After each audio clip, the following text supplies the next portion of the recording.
আসসালামু আলাইকুম। আলহামদুলিল্লাহ, আল্লাহ পাকের দরবারে আমরা লাখ কোটি শুকরিয়া আদায় করি। আলহামদুলিল্লাহ রাব্বিল আলামিন। আল্লাহ তাআলার দরবারে আমরা শুকরিয়া আদায় বেশি বেশি করব। আল্লাহ তাআলা শুকরিয়া আদায় করলে নিয়ামত বাড়ায় দেয়, না শুকরিয়া আদায় করলে আল্লাহ তাআলা রাগান্বিত হয়। আপনাদের সামনে আমি বলতাছি, জিন আর ইনসানের বিচার হবে, এই কথা আপনারা সবাই জানেন যে হাসরের ময়দানে জিন আর ইনসানের বিচার হবে খুব কড়া। হয় তারা জাহান্নামে যাবে, নয় তারা জান্নাতে যাবে। কিন্তু হাদিসের ভিতরে আসছে যে এই মানুষের অন্যায়ের কারণে, অপরাধের কারণে আরও 3টি বস্তু জাহান্নামে যাবে। তার মানে মোট 5টি মাখলুকাত জাহান্নামে যাবে। অথচ আরও 3টি মাখলুকাত কোনো অন্যায় অপরাধ তারা করে নাই, মানুষের কারণে তারা জাহান্নামে যাবে। এই জন্য দৃষ্টান্ত দিছে, কেউ যদি কোনো আলেমের সাথে সম্পর্ক রাখে, উঠা বসা করে, তাহলে এই আলেমও একদিন জান্নাতে যাওয়ার কারণে, যে ব্যক্তি আলেমের সাথে উঠা বসা করছে, আল্লাহ তাআলা তাকে ক্ষমা কইরা জান্নাত দিবে এই আলেমের সাথে। কেউ যদি জালেম, গুনাহগার, পাপী লোকের সাথে উঠা বসা করে, তাহলে তার হাসর নসর ওই পাপী লোকের সাথেই হবে। তাহলে দেখা গেল কোনো অলি আউলিয়াদের দরবারে যারা ওঠা বসা করে, আনিগিনি করে, তাদের সহবতের কারণে সেও একদিন আল্লাহর অলি হয়ে যা, আল্লাহর বন্ধু হয়ে যা। যেরকম একটি আতরের শিশির, একসময় আতর শেষ হয়ে যাওয়ার পরেও ঘ্রাণ বের হয়ে আতরেরই। আতর নাই, আতর দেখা যায় না, কিন্তু শিশির থেকে বহুদিন লাগাত আতরের ঘ্রাণ বের হয়। কেন? যে তার সাথে আতরের স্পর্শ ছিল, ছোঁয়া ছিল, আতর ছিল তার সাথে লাগা, এই কারণে ঘ্রাণ বেরো। আর যদি কেরাসিন তেলের বোতল থাকে, কেরাসিন তেল শেষ হয়ে গেল বহুদিন লাগাত কেরাসিনের দুর্গন্ধই বের হয়ে আসে। আপনি যাদের সাথে আজকে নাচানাচি করতেছেন, হাসাহাসি করতেছেন, ওঠা বসা করতেছেন, আপনি কি একবার ভাবতেছেন যে আমি যে এগুলো করতেছি, আল্লাহ খুশি আমার প্রতি, রাসূল খুশি আছে? যদি আল্লাহ রাসূল খুশি না হয়, কোনো একটা মায়ের সন্তান নাই আল্লাহ রাসূলের শাফাত ছাড়া জান্নাতে যাবে। অথচ কোরআনে কারীমের ভিতরে আছে সূরা লুকমানের 6 নম্বর আয়াতে যে আমি গান এবং বাজনাকে হারাম করে দিলাম। তাহলে যারা বাজনা বাজায়া শুধু নাচতেছে, যারা গান গায়া নাচানাচি করতেছে, যারা এরকম রং তামাশায় মগ্ন হইয়া ঘুরতেছে, আজকে আনন্দে আত্মহারা হয়ে গেছে। ঘড়ির কাঁটা যেরকম ব্যাটারির শক্তি আছে দেখে ঘুরতেছে, একসময় ব্যাটারির শক্তি যখন শেষ হয়ে যায়, ঘড়ির কাঁটাটা অটোমেটিক থেমে যায়।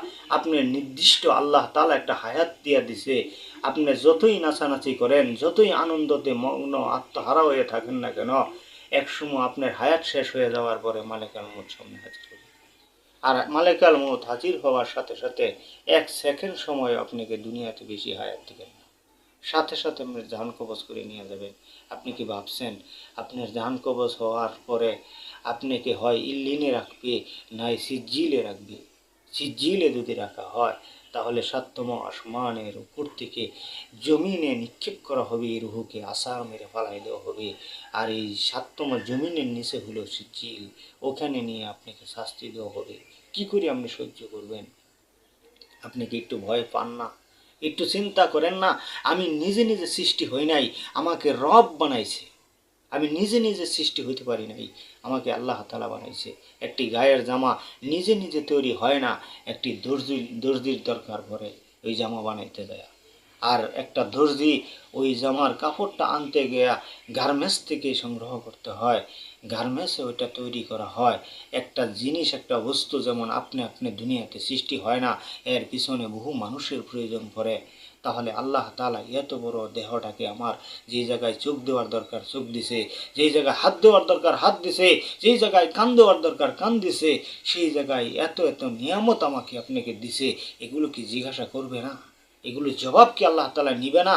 এই চোখকে আপনি পাপের কাজে লাগাইলেন, এই হাতকে আপনি পাপের কাজে লাগাইলেন, আকামুল হাকিম আপনাকে যখন জবাব চাবে, আপনি কি করে দিবেন?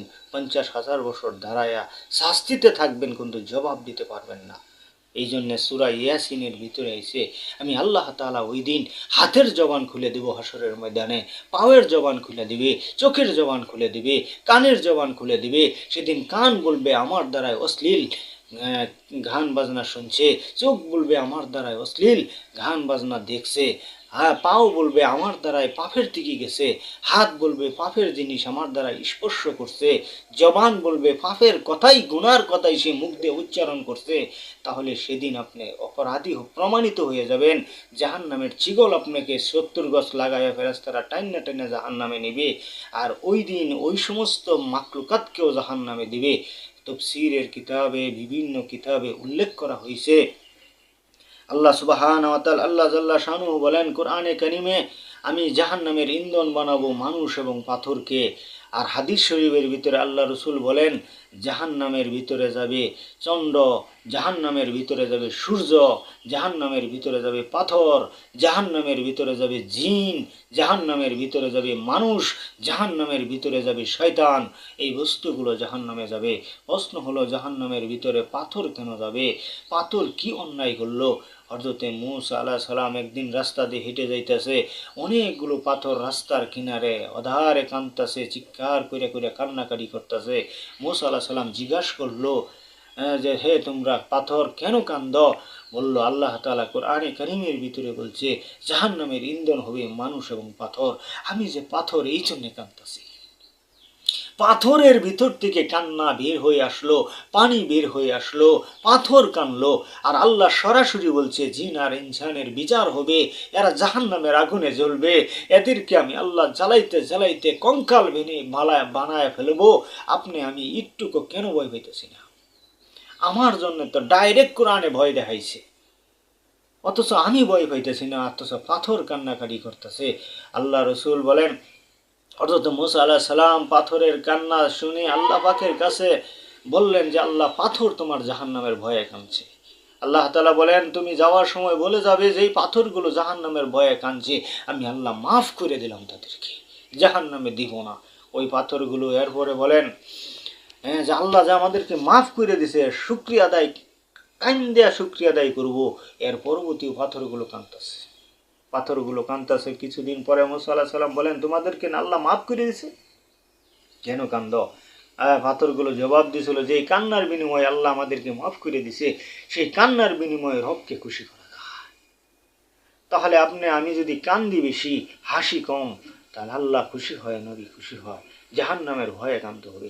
অথচ টিকটকে ইউটিউবে বিভিন্ন জায়গায় মানুষ খালি হাসাইতেছে মানুষকে। এই যে একজন আরেকজনকে হাসাইতেছে, এই হাসির ভিতরে যে থাকতেছ তুমি কিন্তু অনন্তকাল কাঁদবা, তুমি কিন্তু অনন্তকাল কাঁদবা জাহান্নামের ভিতরে। একটু হাসতেছ, এই সামান্য ৬০-৭০ বছর জিন্দিগিতে হাসতেছ, আরে হাসতে থাকো, কি পরিমাণ হাসা তোমার ভিতরে আছে হাসো, কিন্তু মনে রেখো একদিন তুমি কাঁদবা অনন্তকাল, আফসুস করবা সেই দিন, সেদিন আফসোস করবা, কাঁদতে কাঁদতে তোমার জীবনে দরিয়ার মতন হয়ে যাবে চোখের পানি, কিন্তু আল্লাহর মায়া হবে না, আল্লাহর দয়া হবে না। 1000 বছর কান্নার পরে ফেরেশতারা জিজ্ঞাসা করবে কেন কান্দছ? বলে আল্লাহ তাআলার কাছে আমরা একটু কাকুতি মিনতি করতে চাই যেন রব আমাদেরকে জাহান্নাম থেকে বের করে দেয়। বলবে এই ক্ষমতা আমাদের নাই, ডাইরেক্ট আল্লাহর সাথে কথা বলার। মালিক ফেরেশতার আছে, মালিক ফেরেশতারে ডাকতে থাকবে 1000 বছর আরো কানতে কানতে। 1000 বছর কান্দার পরে মালিক ফেরেশতা বলবে আমার কাছে কোনো ক্ষমতা নাই, ডাইরেক্ট রব যদি তোমাদের উপরে খুশি হইয়া যদি জাহান্নাম থেকে বের করে আমার কিছু করার নাই, আল্লাহকে ডাকো। আল্লাহকেও আরো 1000 বছর কানতে কানতে ডাকার পরে আল্লাহ তাআলা আরো 1000 বছর পরে বলবে কেন কান্দোস আজকে, দেখ কেরম মজা লাগে জাহান্নামের ভিতরে। আল্লাহ তাআলা জাহান্নাম থেকে বের করবে না, বরংস বলবেন আমি যা বলছিলাম শাস্তির কথা তা কি পাস নাই? এইভাবেই যুগের পর যুগ জাহান্নামের ভিতরে শাস্তি ভোগ কর, দেখ কিরকম মজা লাগে। রব জাহান্নাম থেকে বের করবেন না। 3000 বছর কান্দার পরে রবের সাথে কথা হইছে, কিন্তু রব জাহান্নাম থেকে বাইর করবে না, একটু ভয় পান। সুতরাং যেই পাথরগুলানকে মাফ করে দিছে, পাথর খুশি হইয়া শুকরিয়া আদায় করলো, আবার আরো কান্দা। এরপরেও বলা হয়েছে পাথর কেন জাহান্নামে যাবে? আল্লাহ রসুল উদাহরণ দিয়ে বলেন যে পাথর দ্বারা হিন্দুরা মূর্তি বানাইছে, এই মূর্তির পাথরগুলো বানায় এরা সেজদা দিছে আর খোদা খোদা বলছে, ভগবান ভগবান বলছে। ওই পাথরগুলোকে আল্লাহ রসুল বলেন যে ওই পাথরগুলোকে বলা হবে যে তোমরা জাহান্নামে যাও, কারণ তোমাদেরকে সেজদা করা হয়েছে। অথচ পাথর কোনটি বলে নাই আমাকে সেজদা করো। আল্লাহ তাআলা বলছেন আমাকে সেজদা করো, আমার কুদরতি পায়ে সেজদা করো। আল্লাহকে সেজদা না করে পাথরের মূর্তি বানায় পাথরকে সেজদা করছেন। আর ওরাই সময় বলছিল, হে খোদা, হে প্রভু, তুমি যেই জায়গায় রাখবা এই জায়গায় আমাদেরকে রাখো। আল্লাহ তাআলা বলেন পাথরকে আমি জাহান্নামে রাখছি, তোমাদের খোদা তোমাদের প্রভুকে জাহান্নামে রাখছি, তোমরা জাহান্নামে যাও।